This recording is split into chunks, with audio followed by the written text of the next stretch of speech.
অন্যদিকে কেন্দ্র বাহিনী নিয়ে তোড়জোড় কিন্তু একেবারে তুঙ্গে। আপনারা জানেন 1 মার্চ কিন্তু প্রথম দফায় কেন্দ্র বাহিনী আসছে। রাজ্যে 240 কোম্পানি বাহিনী আসবে, আর এই নিয়ে গতকাল সিইও দপ্তরে ফের হলো বৈঠক।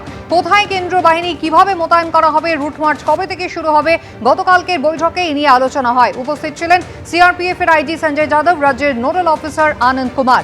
1 মার্চ প্রথম দফায় 240 কোম্পানি বাহিনী আসছে এবং তারপর 10ই মার্চের মধ্যে আসবে দ্বিতীয় কোম্পানি। দ্বিতীয় দফায় আরও 240 কোম্পানি কেন্দ্র বাহিনী।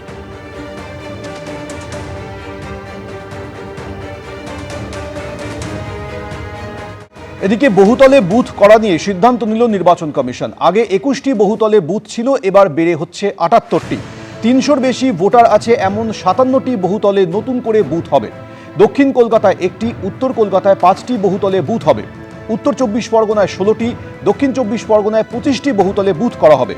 এছাড়া হাওড়ায় 4টি, পূর্ব বর্ধমান এবং হুগলিতে 3টি করে বহুতলে বুথ হবে।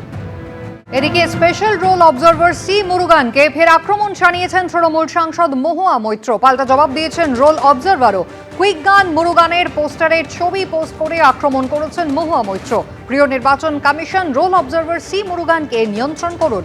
সুপ্রিম কোর্টের নির্দেশ অগ্রাহ্য করে হোয়াটসঅ্যাপে নির্দেশ দিচ্ছেন সি মুরুগান।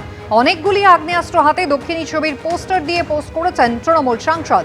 আমার কাছে এত বন্দুক নেই, মহুয়া মৈত্রকে পাল্টা কটাক্ষ করেছেন সি মুরুগান।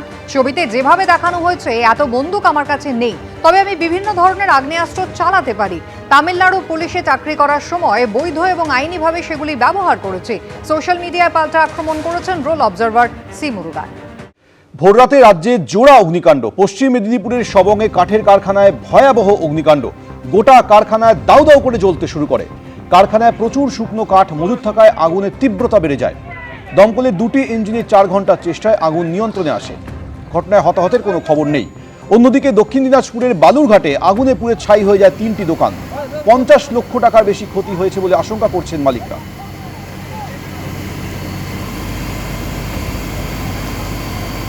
এসআইআর নিয়ে ফের নির্বাচন কমিশনের উদ্দেশ্যে আক্রমণ শানিয়েছেন মমতা বন্দ্যোপাধ্যায়। ভবানীপুরের একটি অনুষ্ঠানে গতকাল তিনি ফের সরব হয়েছেন। তিনি বলছেন অনেকেরই ভোটাধিকার বাদ গিয়েছে। প্রথমে 58 লাখের নাম বাদ গিয়েছে, লুকিয়ে লুকিয়ে অনেকের নাম বাদ গিয়েছে। মমতা বন্দ্যোপাধ্যায়ের আশঙ্কা অন্তত 1,20,00,000 নাম বাদ দিতে পারে নির্বাচন কমিশন।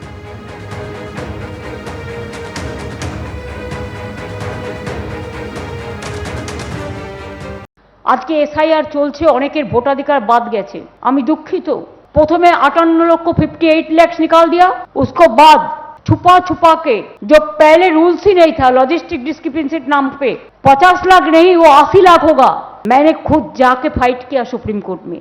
मेरे को पिटीशन अभी भी पेंडिंग है, लेकिन आज ऑर्डर देने का बाद भी बहुत दिन हो गया। हमको पता नहीं है 28 तारीख में जो लिस्ट निकालेगा 14th हो जाने का बाद भी as per supreme court rules ये लोगों ने छुपा छुपा के, छुपा रुस्तम लोगों ने 1,20,00,000 लोगों को नाम उतार दिया आफ्टर 14 कि लॉग इन उसका पास में है। मेरे को देखना नहीं है कौन तृणमूल है, कौन बीजेपी है, कौन सीपीएम है, कौन हिंदू है, कौन मुस्लिम है, कौन जैन है, कौन सिख है, कौन ईसाई हो। मेरे को देखना है कि लोकतंत्र बर्बाद ना हो और जनता का अधिकार प्रतिष्ठित रहे। चाहे किसी को भी निकाल दिया, मैं उसको खिलाफ में हूं। जो भी है, अगर जिसको नाम निकाल दिया, जिसको टोटल पेपर है, तो क्यों छोड़ दिया? तो इसी के लिए एक काम सफल हो जाएगा तो हम फिर आके इधर में माथा ठुकेंगे कि आम आज प्रे करके जा रहा है। তো উনি সুপ্রিম কোর্টে গেছিলেন কি করতে? উনি সুপ্রিম কোর্টে গেছিলেন, ভি দেখালেন। ওনার পার্টির পক্ষ থেকে ডেলি বলা হয় আমাদের জয় হলো। আজ সুপ্রিম কোর্টে আমরা জিতলাম, গণতন্ত্র জিতলো, মানুষ। এবিপি আনন্দ এগিয়ে থাকে, এগিয়ে রাখে।